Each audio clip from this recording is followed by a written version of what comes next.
امام سیوطی میگه که العلم خیر من صلاة النافله فقد غذا الله برزق کافله.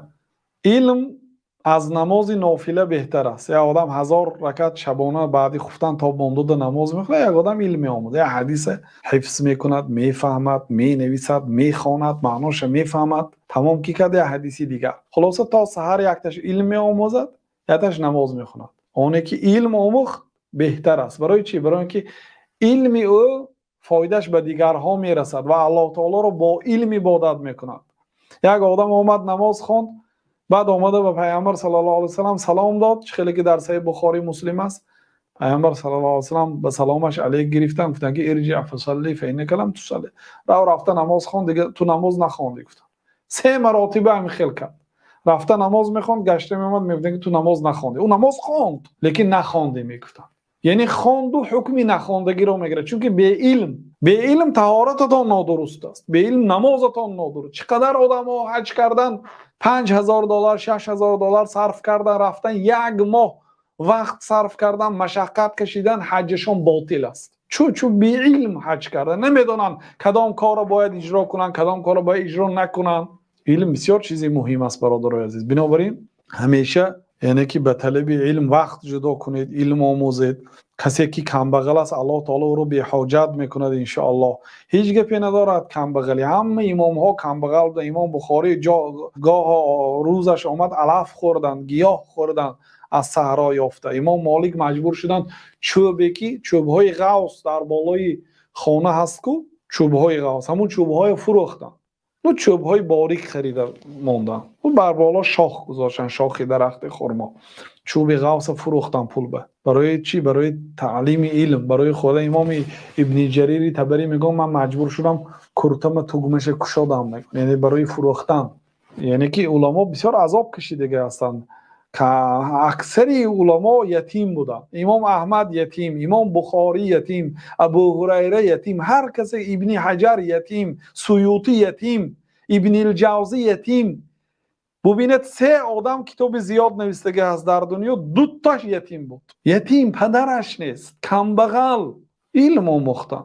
یک مادر یک فرزند داشته است، فرزندش شب و روز علم میگرفته است و وقتی که به بلاغت میرسد، به سن 15 16 میرسد، بسیار میترسیده است که همین بچم کلان شده کن برای جمع آوری پول و مال و دنیا کار میرود و از علم محروم میشه. دعا میکرده است که الله تعالی بی حاجت کند. بعد یک روز یک گاو جوشایی از در خانهشان در آمده است. اگر گاو یا گوسفند این چیزا مثلا آدم یاد لقطه چیزی گم شده مردم و اعلام میکند 1 سال. هفته اول هر روز اعلام میکنید 7 روز. بعد هفته دوم، سوم، چهارم برای مکمل شدن ماه فقط در 1 هفته 1 بار اعلام میکنید. روزهای جمعه مثلا در بازار، در یک جاهایی که مردم جمع میشه، در داخل مسجد نه، در بیرونهای کوچه های مسجد مثلا.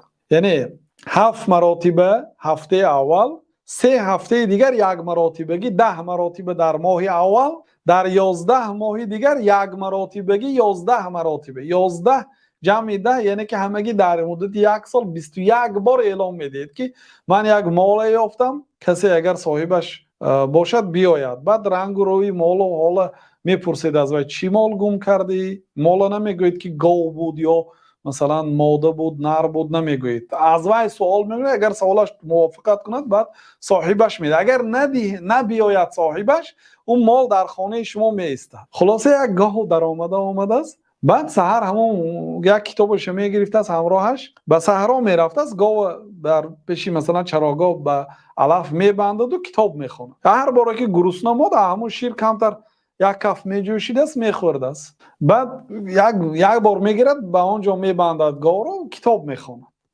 همین خیل فقط شیر میخورده است بیچاره، دیگه هیچ چیزی نیست دیگه. شکمش سیر شود بس. یعنی همین گونه علم گرفته است. اسپگاهی تا بگاهی هم گاو میپاید هم علم میآموزد. همین خیلی. یعنی قناعت اگر باشد، بله علم گرفته میشد. این علم اگر مزهش فهمید، این علم شیرین تر از آن یعنی که طعام های با لذت و از آن دیگر مال و ملک دنیا. بنابراین حرکت کنید. یعنی که آدم 20 سال، 25 سال، 30 سال یک عالم ملازمت گرفته علم میکنه از بحر دنیا میبراید.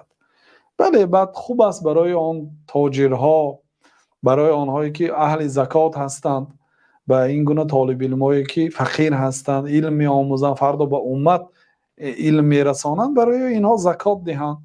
و اصلا از روی شریعت برای طالب علم باید دولت از بیت المال مال دهد، نه فقط زکات. بیت المال یعنی دولت بیت المال دارد، دولت اسلامی طبق شریعت از همین بیت المال برای طالب علم پول داده شد، چون که اینها آینده خدمت به این ملت میکنند، خدمت به مردم میکنند، خدمت به مسلمانان میکنند.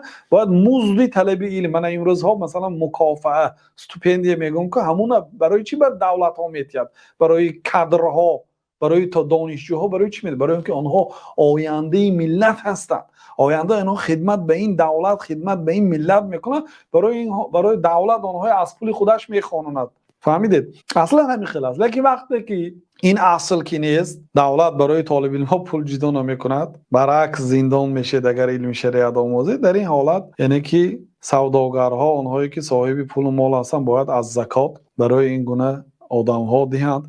و بعضی علماها شرط گذاشتن به کدام طالب علم زکات داده شود. طالب علمایی که ذهن تیز دارن، فهم چقور دارن، به علم مشغول میشه، من خلا من هذه الاوصاف منیعه لفقد الاتصاف. و کسی که چنین وصفها رو ندارد، یک دنیا وصفهای طالب علم گفتن، طالب علمی که به جد و جهد حرکت میکند. و زنگی کسی که در او همین وصفها نباشد، منیعه زکات داده نمیشد برای او. برای چی؟ لفقد الاتصاف، برای آنکه اون وصفهای طالب علمی حقیقی را ندارد. بل طلب العلم بتلك المرتبه خالی من المصلحه، خالی از مصلحه، خالی از فایده گفتن.